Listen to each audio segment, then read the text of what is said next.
Welcome to the Live Courageously podcast show, episode 75. I'm your host, John Duffy, and Live Courageously has been the conscious theme of my life for the last 3 years since the beginning of the pandemic in 2020, and an unconscious theme for most of my life.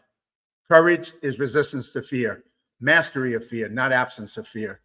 There is something contagious about someone who is courageous. Today's show is with a very dear friend and a brave guest, and I'm very excited about having her share her story, her poems, her message, and having a conversation with her. My intro of my guest, Cleo, was written by her friend that she calls the guy. So let's go.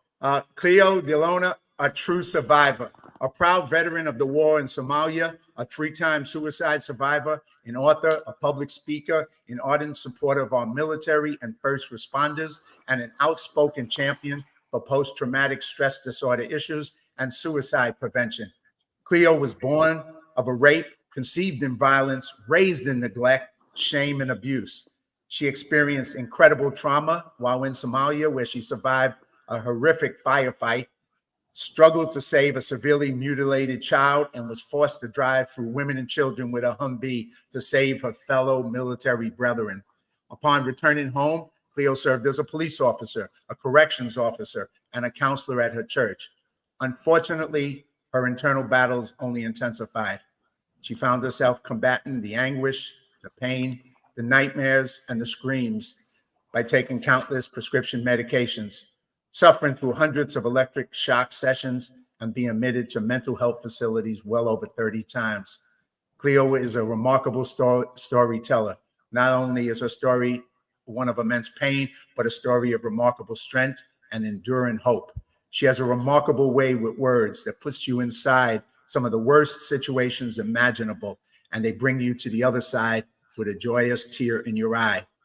Cleo's journey and her courageous path to healing is nothing short of a miracle and is a story not to be missed. With that, greetings, Cleo. Thank you so much for joining me on Live Courageously. Thank you, Pale Hulk. That's a pretty intense write-up that my buddy made, huh? Yes, indeed. I think, and he obviously has a way with words too. He captured so much of the power of the journey that you've been through, which you're about to share with us. And, it was just reading it, and just even hearing it out loud just made it even more powerful. And we'll talk about that thing, the Pale Hulk thing, but that's later. So I always like to start the show with two questions. The first one is, most of my guests are people I know personally, and clearly I know you. So how did we meet? How do you remember the story of our meeting and how we became to be friends since then? Well, I took my friend and my tia, my aunt, my sister to San Diego to watch the band CTS, Called to Serve, perform a concert for the birthday party of the oldest living Pearl Harbor survivor, his 105th birthday. And the party and the concert was on the USS Midway in San Diego. And they're a local band here that I go to a lot of their concerts and have been for years and know them personally. So prior to the concert, we were doing a tour of the USS Midway, and you were in my tour group. And per usual, both of us extroverts started talking to each other and learned a little bit about each other, and spent most of that tour together. And after the concert, we met up again and we spoke. And according to you, I threatened you and told you that if you did not purchase my books, that I would throat punch you. Now, I vaguely remember doing that. I'm not going to blame my memory for this. I do, however, know that this is something I've said in the past to other people, and it appears it is my way of showing affection. Well, I'll go back a little, and yes, all that up until a point is 100% true.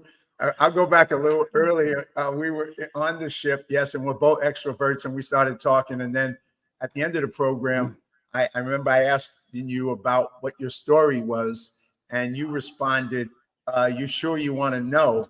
And of course, I said, "Yeah, I do." And then you shared it with me, and then you said, "You still wish you heard it?"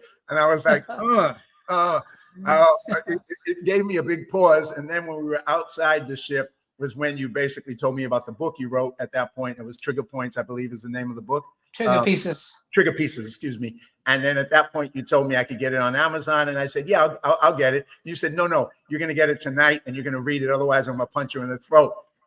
I could never forget that. So, and of course, I did get the book and I did read it. And I recommend everybody to buy it on Amazon. Just like the guy said, you take people in a journey. You took me in as a reader down into hell, into some of the darkest places you could go.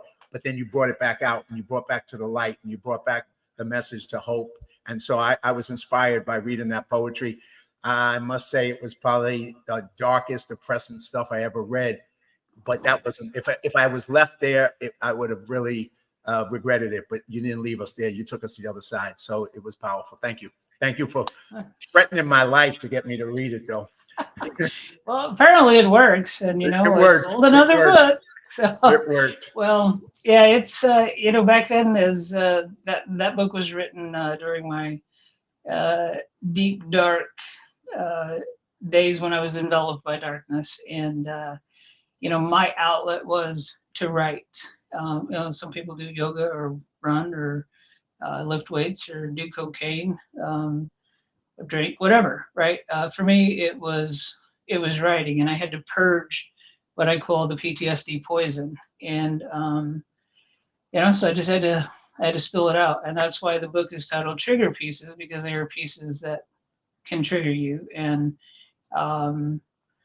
when you're enveloped in that kind of darkness and there's no other way to get something out, that's how I did it. And my belief is that when you get something inside of you, if you speak it or you write it, you've then given it breath. You've given it life. And anything that has breath and life can be destroyed. And so I turned these afflictions into entities that I was able to defeat and ultimately destroy. Well, once again, I recommend people read it. You got to be prepared because it will trigger you and it is painful, but it takes you to the other side and brings you to the light. So I definitely highly recommend it. My next question always is, and we can go any way you want with this, is what does live courageously mean to you, since that's the name of the show and where I'm coming from? Well, I've thought about this over the last few days in our conversations, and a lot of people will ask others, who's your hero? Some people have superstars, movie stars, music stars, professional players, actors. A lot of people say Jesus Christ. My hero is the human spirit. The human spirit is incredibly resilient. And I think that most people, regardless of what adversity they're facing, their human spirit will ultimately take control. So I think that just on a very basic general level, I think most people do live courageously because we have no other choice, right? Well, we have a choice. We could take ourselves out, which, as you know, I've tried 3 times to take myself out. So living courageously is, I think it becomes almost a natural thing because it's a survival mechanism that's embedded in humans, right? We take that next step. We take that next breath. We continue to pull ourselves up out of bed and face the day, even though we know what we're going to face is going to be trials and tribulations, and maybe that darkness of depression, of PTSD, a traumatic brain injury, of MST, military sexual trauma, of drug addiction, alcohol addiction. And so I think just in general, most people unknowingly live courageously, if that makes sense. Mm-hmm. It's a little difficult, I think. It sounds narcissistic and arrogant for me to call myself courageous, right? I don't feel that I was courageous. I felt that I was doing what I knew how to do, and that was to survive. And with my faith in God, it was Him. It was Him that really was picking me up and getting me to the next place, and guiding me and directing me. He put amazing people in my life. He put all the dogs in my life that save my life every day. He's put wonderful people in my life that encourage me and support me, inspire me, push me to use my potential and my talents. And So I guess if that's referred to as courageous, well, I think a lot of people live courageously. I hear you. I hear you. And I think you're right in saying that. And I also know, I mean, you've written in both books some incredible poetry, and also you've written all kinds of articles for online Havoc website. But I know you have a particular poem that you wrote that kind of addresses a message that you want to share of all the, and you have so many of them. But maybe if you could, I'd love to have you share that message with the audience. Yeah. So this is a piece I wrote way back in. Let me see what the year was on this. 10 October of 2015. So it's been a minute. It's a little bit old, but it still stands strong today. And this was published as an article in the Havoc Journal, which is a military online magazine. So I'll read this. It's a little bit long, and I'm looking at my computer, so I'm not going to be looking at you, Pill Hulk. All right. So this is titled. Oh, and also I want to alert people that this can be triggering, especially if you're a combat vet and you suffer from debilitating PTSD or traumatic brain injury, any kind of symptoms of depression. So it can be triggered, and I just want the audience, whoever's out there listening, just if it gets to be too intense or too much, then I would encourage you to walk away and come back later whenever you collect yourself. So I generally have to do a trigger warning before I read some of my pieces. That's why the title of that book is Trigger Pieces, because they are triggering. So this is titled The Day I Said Goodbye to Myself. Also, I may or may not display some emotion. I get a little bit emotional sometimes when I read this, and I try to maintain when I'm speaking publicly, but just be warned. Sometimes my eyeballs sweat. Soldiers don't cry, our eyeballs sweat. So there it goes. The day I said goodbye to myself. If I could turn back time to 12 January 1993, the day I deployed to Somalia, the last time I saw myself. In preparation for my first deployment, I took the time to say goodbye to myself. I gathered some small boxes, each one with a label: hope, dreams, smiles, laughter, compassion, faith. Upon my return, I would be able to open each box and take what I needed of that which I would lose. The box of hope contained a paperclip representing that hope could hold everything back together. An empty water bottle representing the emptiness I would feel, knowing that it could be refilled as many times as I wanted with anything I wanted. A lighter representing the eternal flame of the human spirit.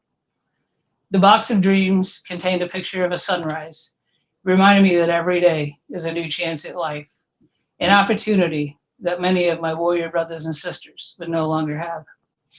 A picture of a sunset, reminding me that if I choose not to live, the light will eventually go away, leaving me enveloped in darkness. The box of smiles contained many pictures of me and my loved ones, everyone smiling.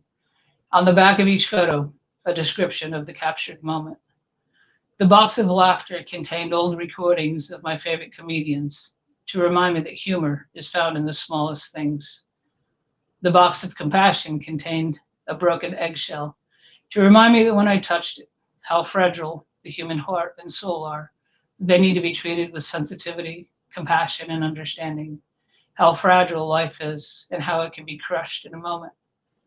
The box of faith contained the Holy Bible and a wooden cross, the words of my Lord that will guide me through my life. The cross where Jesus gave his life for me, like my warrior brothers and sisters gave their life for me in our country.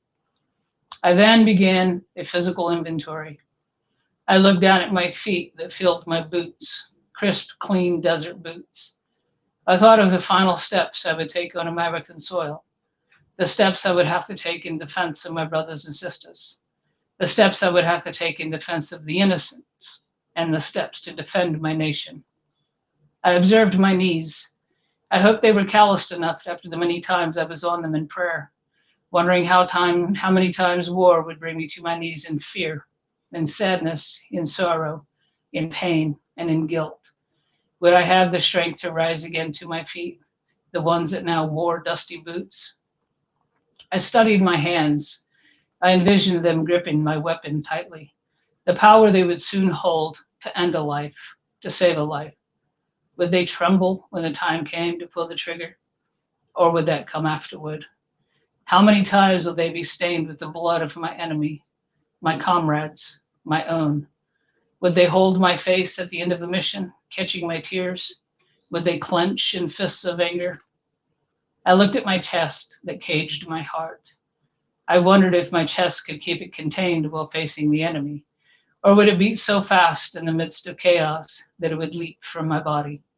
Would it still have the capacity to hold all the things in those boxes when I return?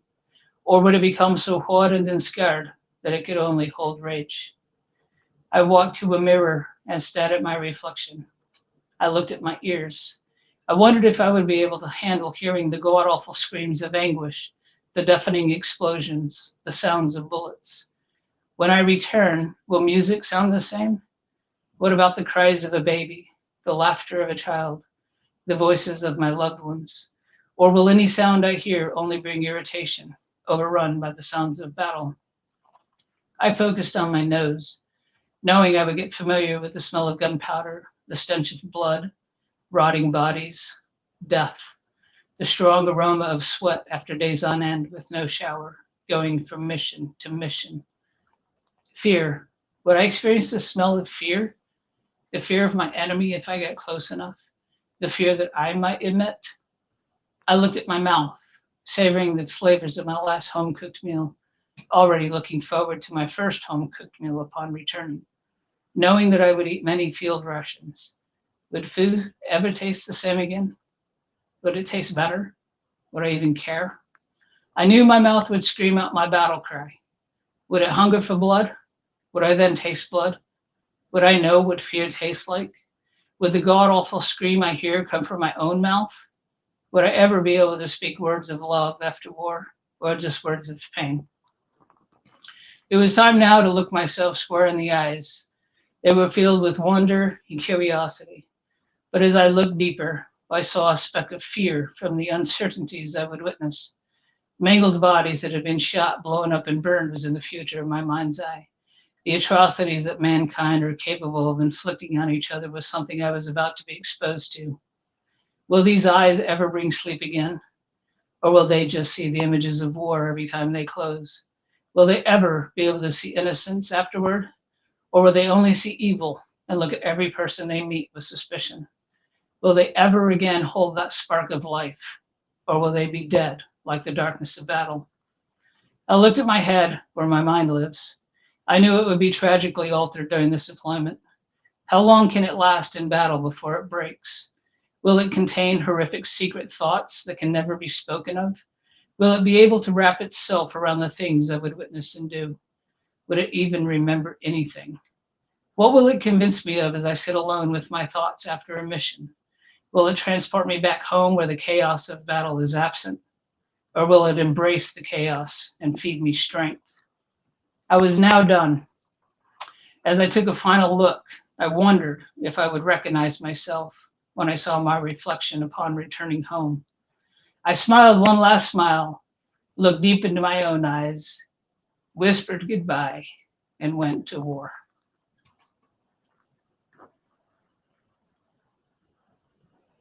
I can't hear you. Wow. Very, very powerful. Very powerful.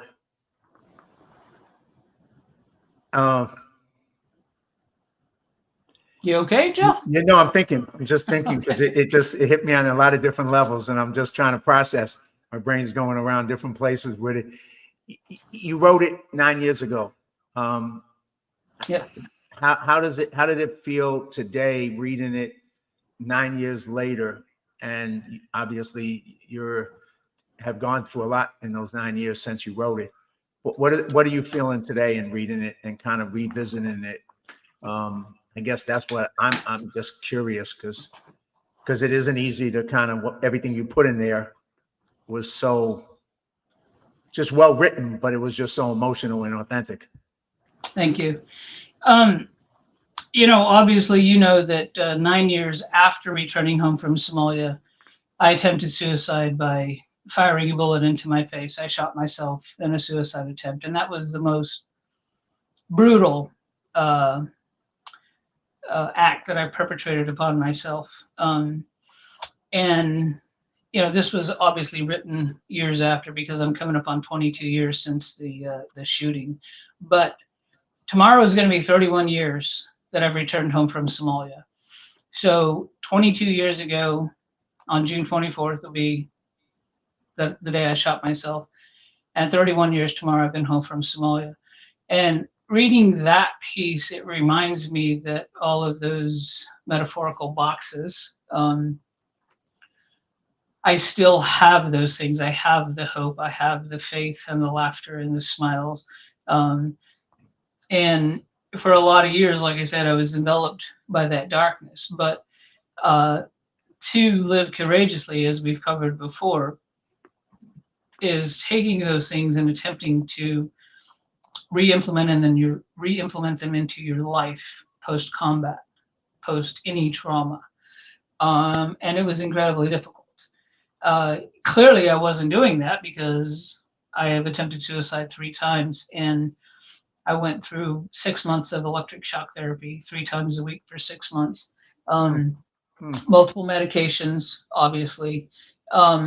And so being enveloped by that darkness, it was hard to see the box of faith and what it contained, and the box of hope and what it contained. And I knew they were always there, but it always seemed like they were just out of my reach, because the darkness was impenetrable at times. And I couldn't access them, and my head was really screwed up with severe combat PTSD and traumatic brain injury, of course, and medication didn't help, and the electric shock therapy didn't help. And so, looking back to where I was 22 years ago, sitting on the tailgate of that truck with a rifle pointed to my face, and 31 years ago arriving home from Somalia, it's sometimes it seems like it was yesterday, sometimes it seems like it was a million years ago, and sometimes it doesn't seem like it even happened at all. And I think that one of my mottos is not necessarily a motto, but it's more of a mantra, I guess. Keep putting my left in front of my right, marching to the cadence of life. Because in the military we march to cadences, left, right, left, right, left. But the biggest thing is never surrender, which is that song by Corey Hart back in the 80s. It came out when I was a teenager, and it spoke to me at a time in my life where I was going through a lot of horrible stuff in my home life. And hearing that song for the first time, it was like it was giving me permission. Part of the lyrics say, "No one can take away your right to fight and to never surrender." And it was giving me a right to fight for my life as a young person, to have that hope, to have that faith. And who would I be as an adult, and what kind of job would I have, and what kind of changes in the world could I make? You have all these hopes and ambitions when you're a young person, and then in a blink of an eye, you're sitting here with John Duffy at 53, almost 54 years old, talking about shooting yourself in combat and writing books, and hey, that's really courageous. That's living courageously, So it's kind of a little backwards. And you've had a pretty spicy life yourself. And if you look back and discuss this with somebody, and you just sit back for a second, you put it in perspective, you're like, wow, I've been through a lot. I've done a lot. And the reason I don't see it as courageous is because I lived it, right? When I used to do public speaking, and people come up to me, it's like, man, it's so courageous of you to share your story, and it's so inspirational, and blah, blah, blah. And to me, it's normal, because I lived it. It's not anything special to me, but I can see how people can become enamored about it, right? Because it is the fact that I shot myself and lived is less than 5% of people that shoot themselves in the head and face actually live. And the fact that I never lost consciousness, and I was able to walk around, secure the weapon, and drive, and so I can understand why that's, interesting to people. Well, but I don't know if it's just interesting. I know when you shared the story that with me, it was just, everybody has their own challenges in life. everybody goes through their own journeys and struggles and everything. Some worse than others. Sure. But when you shared that, it was just that it was both horrendous and horrible to hear it from you, but then it was also a miracle that you survived it and that you went on to do what you have done. And that was more what kind of caught me, was that you had another chance and you took that chance. And that wasn't there was a bigger story in your life than that, because the story could have ended there, but it didn't end there, and your life didn't end there. So I was just so moved by the power of that and the power of the hope that came from that dark, horrible place that you were in. But to go back a little bit, I'm going to ask you, with the song "Never Surrender," that was a song, and I'm going to share it on my newsletter because it's a powerful song. That was a song that kind of gave you strength when you were younger, dealing with the trauma and abuses of your childhood and your youth. Was there something similar that got you through the next phases of the military trauma and all that eventually got it turned around for you? That was there a song, a message, or something that was the next thing that got you through, like that did when you were younger? Well, Never Surrender has been in my life since it came out, and to this day. I just listened to it the other day. It's on every playlist I have, and it shows up randomly and surprisingly enough at the times that I need it the most. Interesting, right? So back in the day, 93, of course, there were only cassette tapes. There were no such thing as CDs, and clearly no MP3s and iPods and stuff. So most of my Foot Locker was stacked with those cassette tape cases, right? It holds 24 cassette tapes.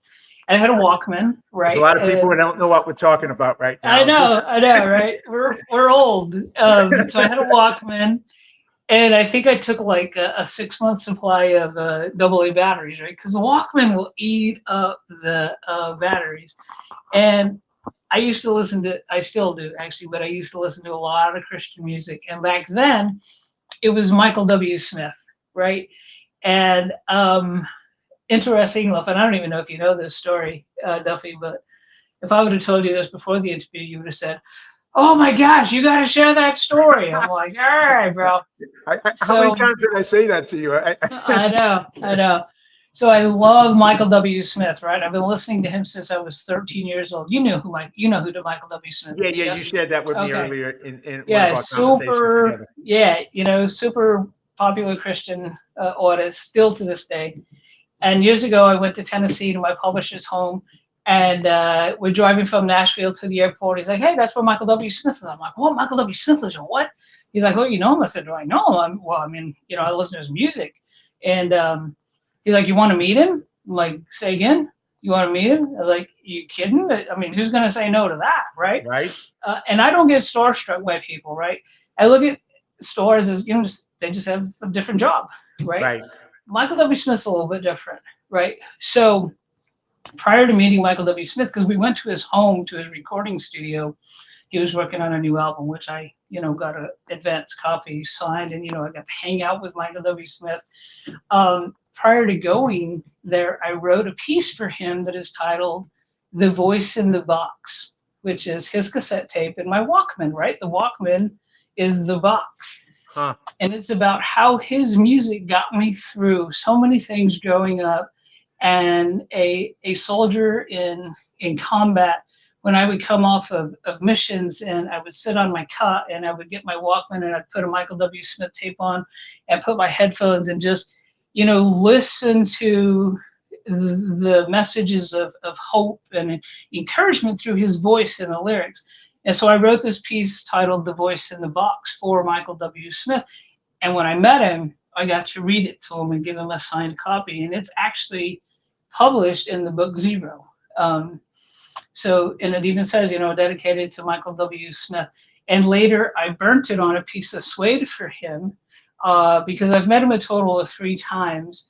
The third time that I met him at his home, I took him I burnt the lyrics into a piece of suede as a gift for him. But the second time I met him, of course, he had given me concert tickets. He was going to be here in Phoenix, and backstage tickets. So I got to take a guest with me to meet him backstage and, go to the concert and stuff. So Michael W. Smith got me through a lot, and he still does. His lyrics, even those old ones from back in the '80s.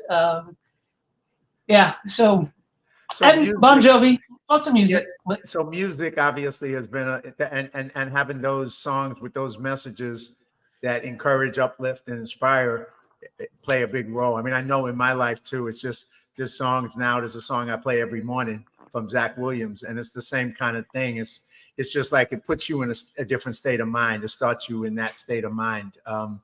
So yeah, I mean that's music is powerful if you have the right songs. well, I'm a writer, and so words are very, very important to me, and I'm very much about the lyrics. And it seems pointless to me to write a song that doesn't touch other people's soul. When I Mm, do my writing, I try to use all five of my senses because I want it to touch the reader's soul when they read it. And I want my soul to be touched when I listen to music or when I read something. And so music has been probably the most powerful influence in my life outside of the Lord, of course, right? But music is, I mean, it's everything, is everything. And I'm always looking for good lyricists. Yeah, it I hear you. saved my Well, life multiple times. writing is, and that's a phase of your life, obviously, with the two books, Trigger Pieces and Zero, but also some of the, and of course, like I said to you, yeah, you should share that. You should share that, and I could ask you to share stories until like 12 midnight tonight, but we can't do that. So, but Yeah, just some of the articles you wrote on Havoc online, that military site, just the the Havoc title, Journal. what's it called, Havoc Journal, right? Yeah. The titles alone, even without the ones that just some of them, you saved my life, which was just the title alone, and then there's another piece to that, right? Yeah, it's titled "You Saved My Life." Dot dot dot. Because anybody that knows me, I use dot dot dot. Right. It's titled "You Saved My Life," and I hated you for it. And I hated you for it. So just that title alone is powerful, and you know that you're about to read a powerful piece. So just the titles that you choose with words. I mean, another one was Deployed to America. I mean, that by itself, you were deployed to Somalia, but then you write this piece called Deployed to America, which is a powerful story. I recommend everybody to read that as well.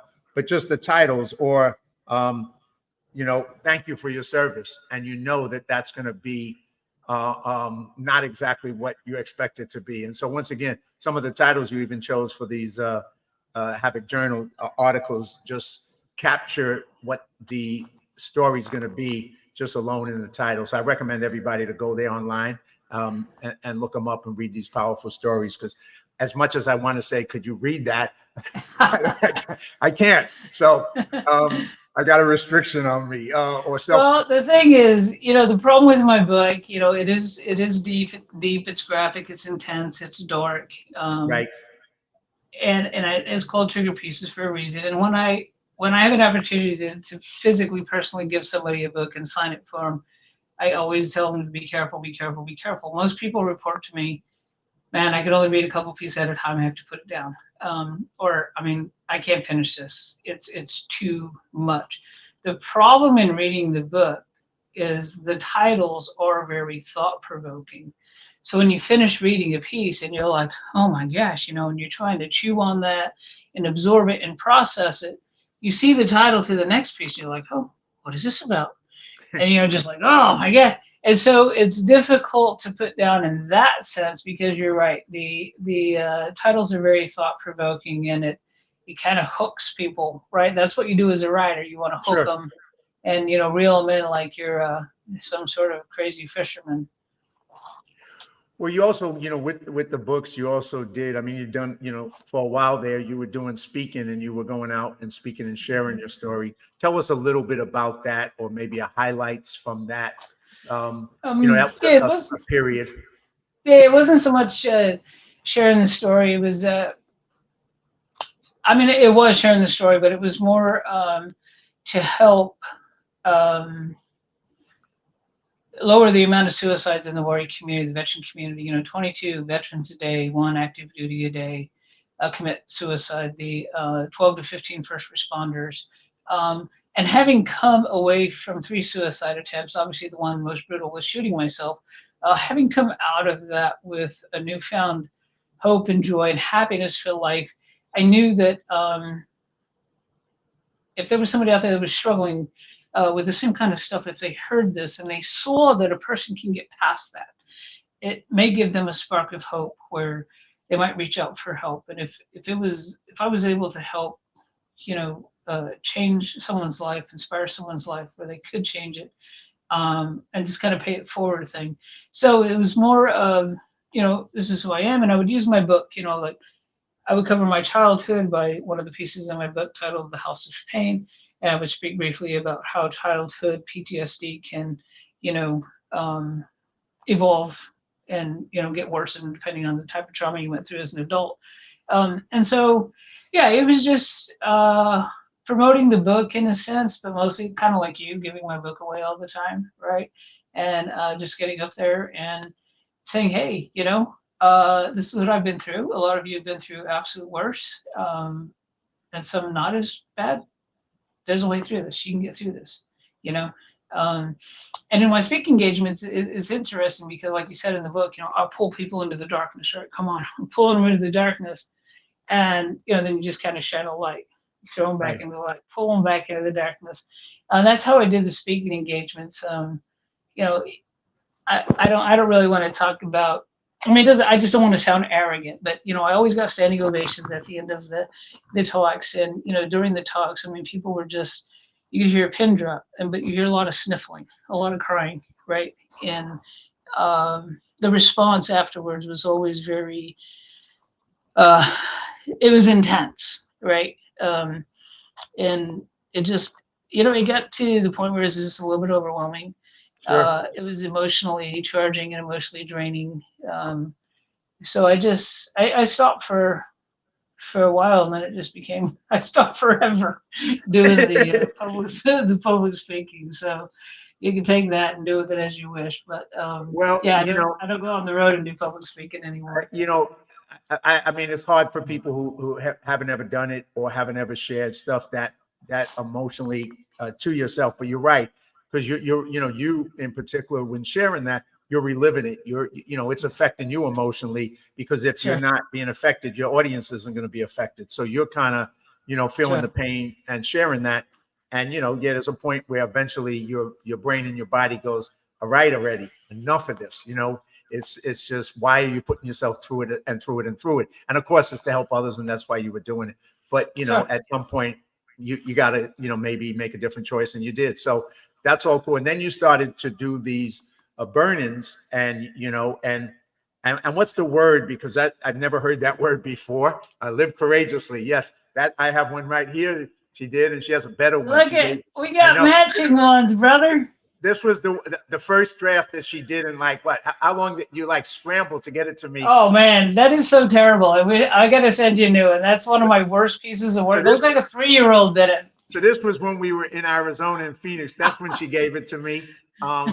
And she had scrambled to give it to me because I was in town, and we got together for lunch and had some great hamburgers. And but just to say, I don't wear jewelry. I've never wore jewelry in my life. Rings. I haven't worn a watch in 20 years. I don't wear nothing around my neck. I haven't taken it off since I got it in Phoenix. And it's, gotten me into some great conversations everywhere I've gone, including to places that people never heard of, like Yap. I'm on a plane and I'm telling people about it. Live courageously and how I got this and how Cleo gave it to me. And so, it's a great gift, and thank you so much. I really appreciated it then, and clearly, you're welcome. To wear it. So Cleo's going to make a lot more of those. But the first thing you did for me and sent to me, which was also, thank you so much for, which is this right up here, which was, and in the back it says "Eye of the Tiger," and it was kind of coincidence. You didn't actually know it, but that was a song that got me through a phase of my life, which was that, the eye of the tiger, and just that you needed that kind of mentality to survive. So, and that's what I call a God hug, right? That's a God hug. Yes, and somebody else once told me God's wink, but I like God's hug better. I think it's There's a piece in my book. There's a piece in my book titled "Hugs from God." Well, that one just kind of really, so I got that, and of course it's on behind me on the shelf, and it was very timely. And then, of course, these are some of the ones that Cleo's going to make a lot more for me. These are the courageous, but they're going to even be better. The one she has on, because she got it even better. But what is that word? Because when you told me, Pyrography. say it one more time. Pyrography. Pyrography. Pyrography. See, so that's a word. Pyro burn, is fire, right? Is right? fire.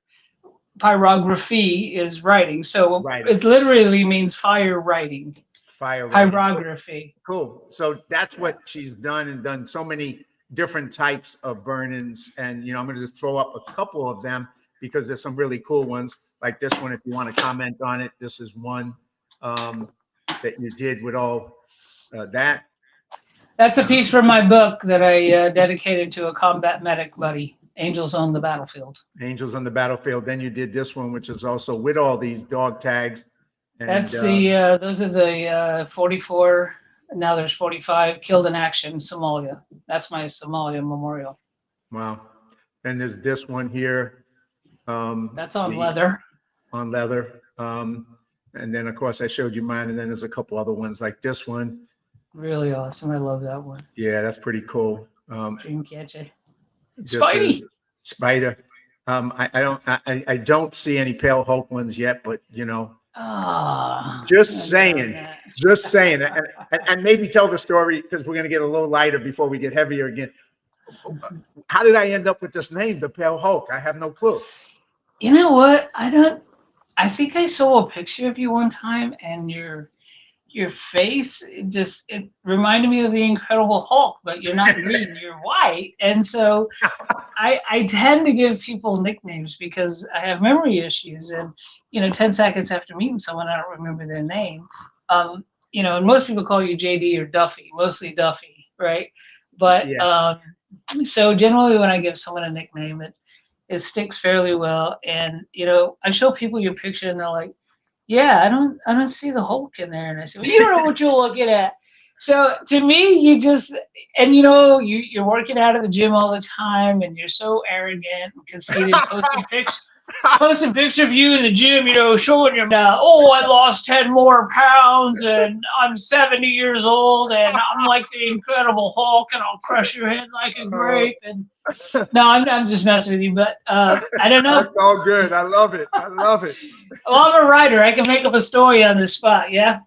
But no, I think, I don't even remember. I think just something about a photo of you reminded me of the Incredible Hulk. And so you became the Pale Hulk. And all right, admit it, you embraced it.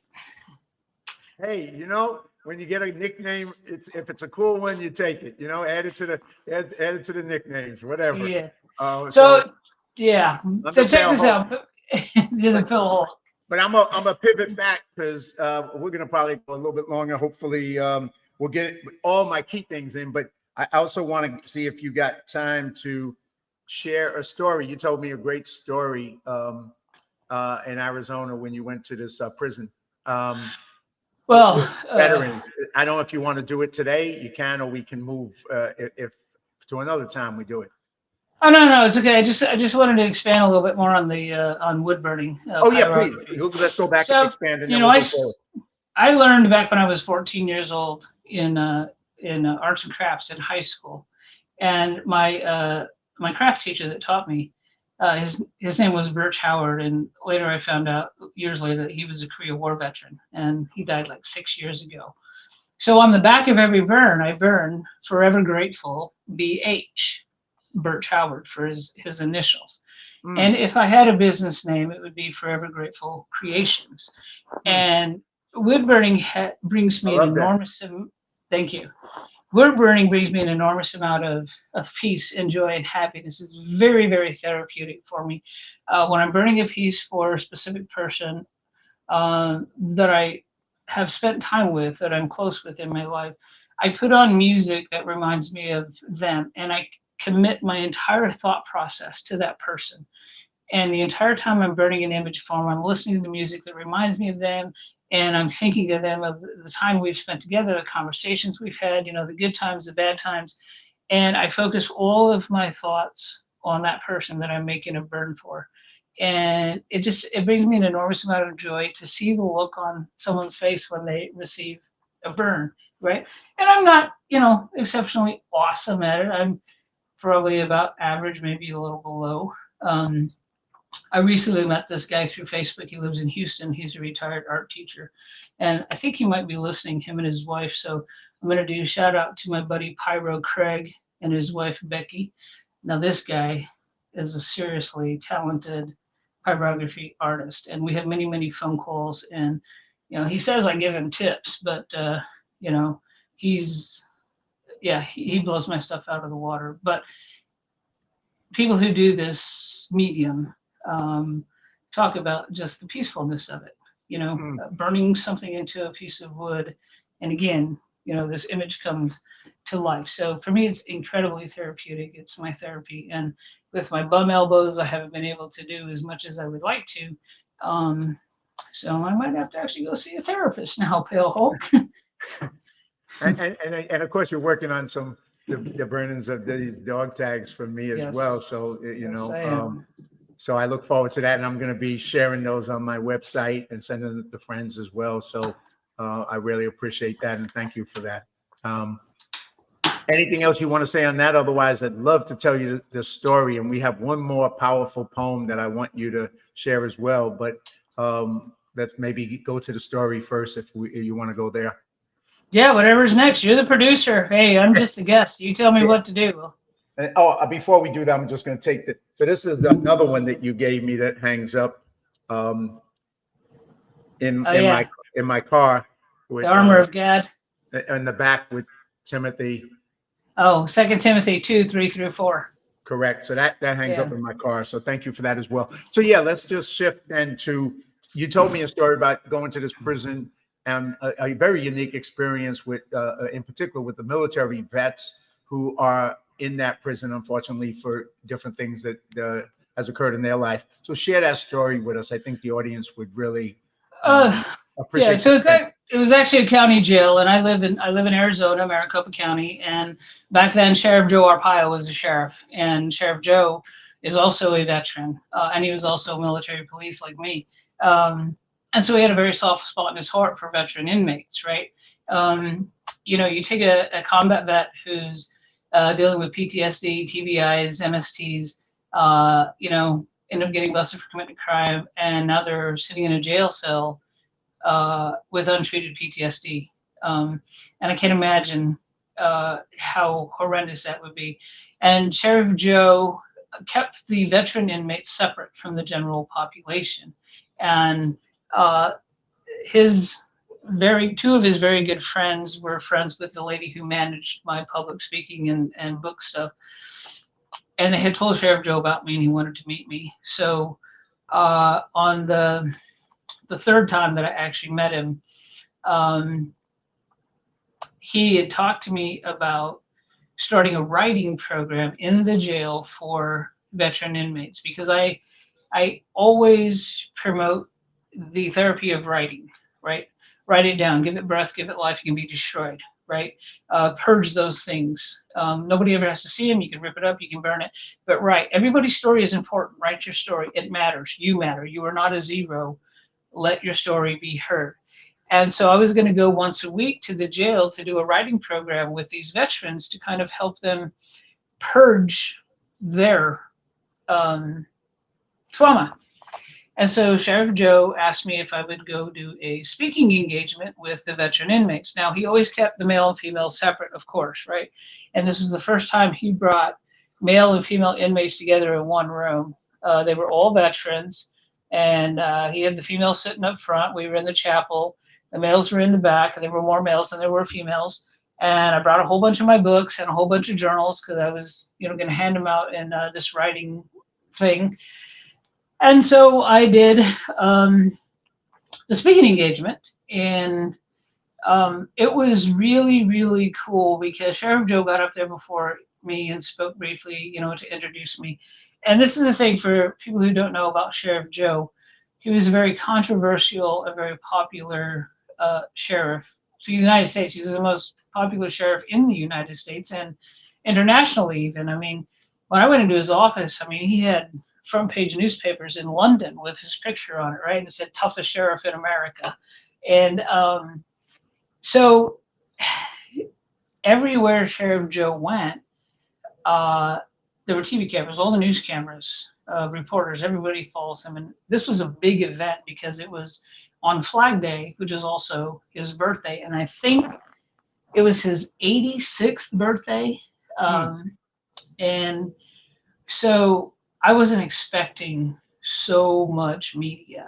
And, you know, later that night, there was coverage on every major channel here in Arizona. You know, Arizona veteran spends Flag Day and birthday with Sheriff Joe. And, you know, there's footage of me up there walking with the veterans. But afterward, I got to go into one of the jail pods with the veteran inmates and break bread with them. And they made a giant flag cake that said, "Happy birthday, Sheriff Joe," and of course, Flag Day.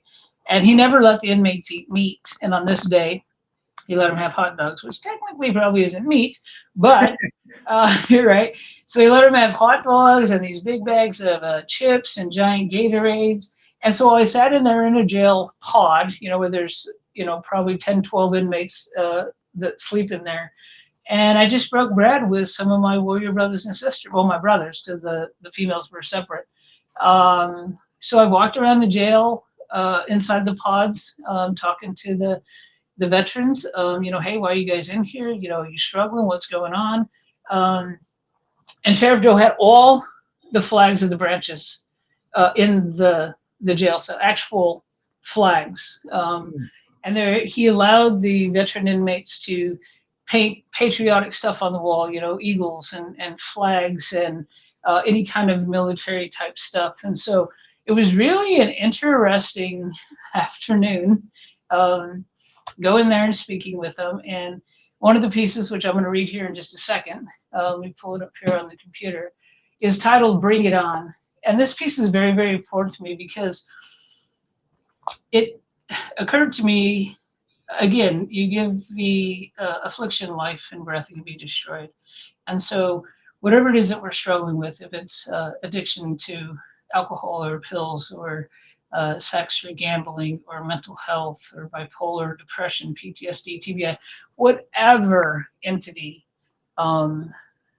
is, you know, causing havoc in your life, you simply say, "Bring it on," right? "I'm ready for you, bring it on." And so I end all my speaking engagements with this piece titled "Bring It On" because I like to motivate the crowd. And it was really fascinating reading it to these veteran inmates. And I really felt for them, you know, because I'm them. Right. I just wasn't in a jail cell. I mean, I was in my own jail cell up here, you know, for many, many years, but I just couldn't imagine, you know, being locked in jail. And you were a correction officer for a short period of time too, right? Yeah, I worked in a maximum security prison in Michigan when I was living there when I was married. And wow. You know, it's a completely different world. I mean, it's like being on another planet, you know, 8-10 hours at a time, living behind that wall with some very, very dangerous individuals. And one of the things that was frightening and startling, profound, our instructors during the Corrections Academy, they wore these T-shirts, and on the back of the T-shirt it says, "We walk amongst those you fear the most," right? Wow. And I'm like, bloody hell, right? I'm going to be walking amongst, you know, murderers and rapists and family annihilators and child killers. And these are the people that civilians fear the most, right? And I'm going to be walking amongst them. In any case, so when I read this piece to these veterans titled "Bring It On," I try to motivate the crowd. And at the end, I'm like, "What are you going to say?" And they're like, "Bring it on." I was like, "What's that?" "Bring it on." So later, they separate the inmates from us, and they're all lined up against this wall in this giant concrete vestibule. And myself and the people I was with and the TV cameras and Sheriff Joe, we walk out the other side, and the inmates are on the other side of this giant concrete vestibule, which echoes really loud. And they've got to stay on the painted line against the wall, right? Because it's got to be very controlled environment. And when I come out, they're like, "Bring it on, bring it on." And I'm looking over there, and the jail guards are like, "You shut your hole, be silent, be quiet." So they're going like this, "Bring it on, bring it on." You know, because they were really motivated buy this piece, Bring It On. And I try to encourage people to, whatever it is that they're struggling with, just to tell it, bring it on. I've got this. I can deal with this. Bring it on. Well, I think with that, I think we're ready to hear you share that Bring It On story. Oh, But first, before I read it, I want you, with all the motivation and inspiration that I've brought you today, Pillhawk, to give me a good sound off of Bring It On. Bring it on. Bring it on. Bring it on. All right, so here's Bring It On. Now remember, this is about facing the adversity in your life that's bringing you down. And to live courageously, what do we have to do? Bring it on. Tell it to bring it on. So here's the piece. Bring it on. I know who you are. I know what you can do. I know the power you have held over me all these years. I know about the pain that you bring with anger by its side. I have seen what you do to the weak. I have seen you destroy the innocent. I have this to say. Bring it on. I'm ready for you. My weapons will not be the anger and pain that you have used against me. It will be my friends with love by their side. My weapons will be my strength, courage, and character. Yeah, you may bring me to my knees, but know that it will only be temporary. I will rise against you. Yeah, you may make me cry. Good, that's what I need. You fear the tears that will fall from my eyes. You fear the love that I have for my life. You fear me. I know that now, and I no longer fear you. You can no longer control me with anger, hatred, and pain. You will no longer torture me, and you will never defeat me. You can't destroy me. I know who you are. Bring it on. Bring it on. Bring it on.